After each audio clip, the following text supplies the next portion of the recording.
فيا أيها الناس وحدوا الله فإن التوحيد رأس الطاعة، واتقوا الله فإن التقوى ملاك الحسنات، وعليكم بالسنة فإن السنة تهدي إلى الإطاعة، ومن أطاع الله ورسوله فقد رشد واهتدى، وإياكم والبدعة فإن البدعة تهدي إلى المعصية، ومن يعص الله ورسوله فقد ضل وغوى، وعليكم بالإحسان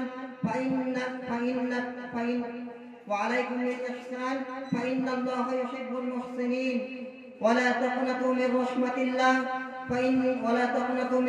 الله فإنه أرحم الراحمين، ولا تحبوا الدنيا فتكونوا من الخاسرين، ألا وإن نفسا لن تموت حتى تستكمل رزقها، فاتقوا الله وأجملوا في الطلب وتوكلوا عليه فإن الله يحب المتوكلين، وادعوه فإن ربكم مجيب الداعين، واستغفروه بأموال وبنين. أعوذ بالله من الشيطان الرجيم. وقال ربكم ادعوني أستجب لكم إن الذين يستكبرون عن عبادتي سيدخلون جهنم داخرين.